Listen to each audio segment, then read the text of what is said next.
Débrief d'un Olympico absolument sensationnel avec de multiples rebondissements.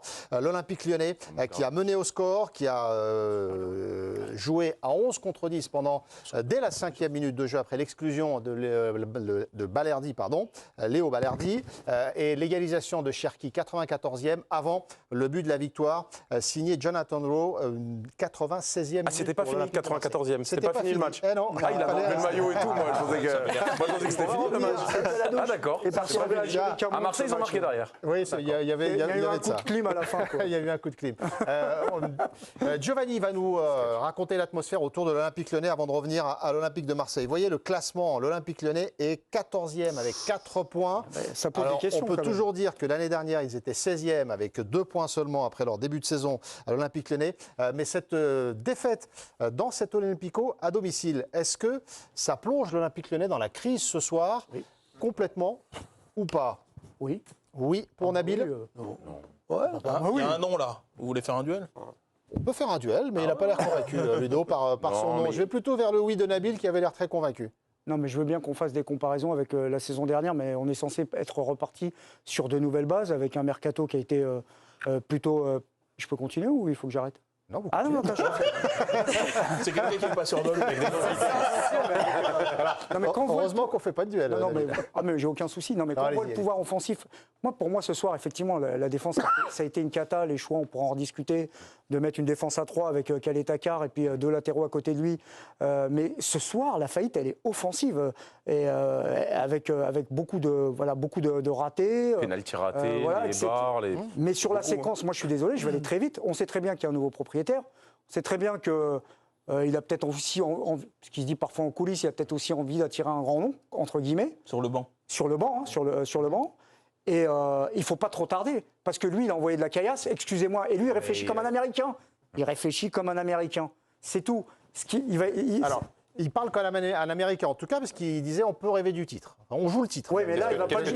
Qu'est-ce que tu veux dire quand tu dis ça? Il veut du résultat immédiat, c'est ça que tu veux dire? Mais moi, je pense qu'il n'a pas dit joker, Pierre Sage, même s'il a super bien bossé sur la deuxième partie de saison. Mais là, tu prends le classement. Tu as envoyé autant d'argent que les autres, que l'OM et tout. Tu regardes le classement, c'est PSG, Monaco, Marseille, Monaco. Lyon, ils sont même pas genre en chasse-patate derrière à 2-3 points. Je regardais tout à l'heure le tableau, je l'ai cherché, je dis où ils sont. Ils sont en deuxième partie de tableau. 14e. Et 14e. Donc, jusqu'à quand en fait? Je pose la question. Raymond, je vous donne la parole. On va aller voir Giovanni qui va nous décrire le climat au stade ce soir. Giovanni, s'il y avait de la sidération, vous l'avez vu tout à l'heure avec ce scénario, au-delà de la sidération, qu'est-ce qu'on peut dire aux supporters lyonnais qui nous regardent ce soir sur le climat autour du club? Le climat, il est parfois un petit peu compliqué parce qu'il y a eu une gestion du mercato qui a été rocambolesque jusqu'à la dernière journée. Je vous rappellerai Ryan Cherki qui était dans le loft, finalement il prolonge. À l'histoire d'Ernest Noama qui va à Fulham, il refuse de passer sa visite médicale. Wilfried Zaha qui arrive sous l'initiative de John Textor alors que David Friot qui en voulait pas, David Friot qui est plus au club maintenant. Moi j'ai le sentiment que le groupe, en tout cas les joueurs, n'ont absolument pas lâché Pierre Sage. C'est pas du tout ce que j'ai vu ce soir, j'ai pas vu ce problème-là. Je pense que c'est un groupe qui est soudé parce qu'ils ont vécu des émotions fortes la saison passée. Ce qui est frappant, c'est que cette équipe parfois manque cruellement de maîtrise, d'expérience. Je crois que c'est Ludo qui parlait de Pierre-Emile Hochberg. Quand je vois le comportement ce soir du Danois dans le cœur du jeu à Marseille, des garçons comme Tolisso, comme Matic, ce soir à Lyon, ils l'ont pas fait. Donc parfois, je trouve qu'il y a des cadres et des leaders qui sont pas au niveau, et c'est ça qui m'a frappé ce soir pour Lyon. Je pense à Lacazette aussi devant, mais en tout cas je ne vois pas de fracture entre Pierre Sage et son effectif. J'ai plutôt l'impression que tout le monde se pose des questions sur John Textor qui, comme les déclarations que vous avez déclarées, parfois part un peu en toupie tout seul et fait un peu n'importe quoi. L'équilibre encore une fois, on citait souvent Monaco et qui était l'exemple type de chaque année on fait un recrutement, on recrute que des offensifs.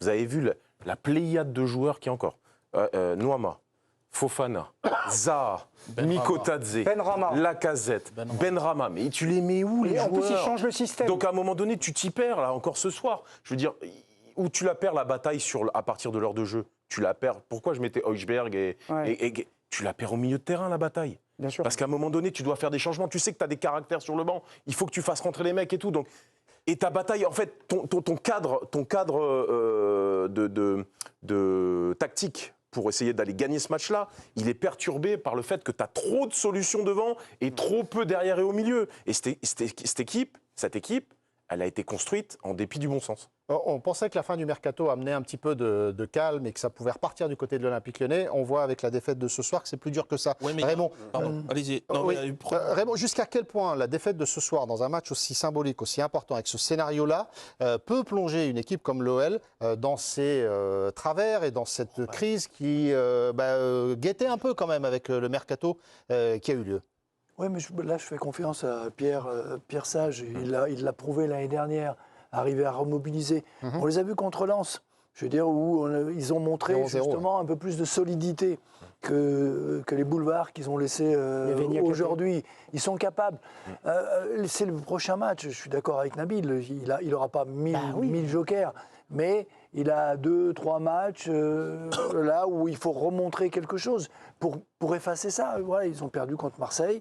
Ça va faire mal, parce qu'à 10 contre 11, dans ces conditions-là, et je suis d'accord avec Ludo, quand on est à 2-2, on doit chercher le ballon pour aller marquer et pas enlever son maillot. Mais bon, ça c'est un truc d'entraîneur. Mais la première mi-temps est intéressante quand même. Mais voilà, dans le jeu, oui, parce que... Il y a des choses intéressantes. Oui, mais on revient, ils sont 10 contre 11. Ouais. Donc le fait d'aller chercher, d'aller presser, d'aller... c'était logique. C'est plutôt la logique des choses. C'était logique. S'ils ne le font pas là, ils ne le feront jamais. Heureusement qu'ils ont fait ça. Je l'avais déjà dit, je m'interroge sur le système, là, d'en mettre 2, enfin, d'avoir sacrifié des ailiers, mais il y a un truc qui me fait dire que je ne le sens pas, parce qu'en fait, il y a trop de joueurs devant, et Ludo en parlait.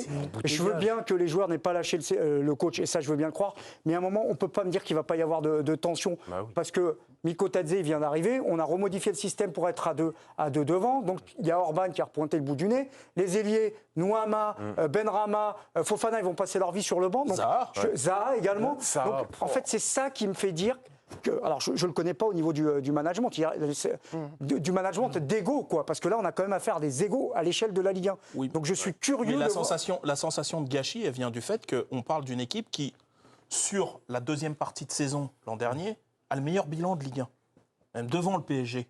On parle de ça quand même. Ils trouvent un super équilibre. Donc exactement, ils trouvent une énergie, un équilibre. Il y a leur mercato d'hiver, bon, il y a à boire et à manger, mais globalement, ils en ont fait, en tout cas Pierre Sage a réussi à en faire quelque chose de très productif on parlait de personnalité, de ce que génère Marseille. Lyon, ils ont généré ça. Et pareil, tout n'était pas parfait. Si on regarde les matchs à la loupe, honnêtement, il y avait des matchs, je ne sais pas comment ils ont fait pour les gagner, mais ils avaient réussi à trouver ça. Tu te dis qu'ils vont arriver lancés sur cette saison-là, puisqu'ils ont trouvé le truc en seconde partie de saison. Tu te dis que cette saison, c'est pour eux. Et là, regarde où ils sont. T'empiles les joueurs. Alors, parce que t'empiles les joueurs. Vous êtes un professeur parfait. Parce que la passe, elle est plus que décisive. Demain, c'est une soirée documentaire exceptionnelle. Comment l'Olympique Lyonnais a vécu cette saison complètement folle? La saison dernière, c'est un documentaire. C'est l'une des plus belles remontées de l'histoire. Eh bien, un documentaire exceptionnel qui vous emmène dans les coulisses. Un documentaire, l'équipe Explore, qui vous emmène dans les coulisses de la folle saison de l'Olympique Lyonnais. Et le deuxième documentaire, l'équipe Explore demain, la folle saison du Brest. Vous en avez parlé, Nabil. Eh bien, ce sera soirée coulisses sur la Ligue des Pirates pour Brest et la folle remontée de l'Olympique Lyonnais l'année dernière.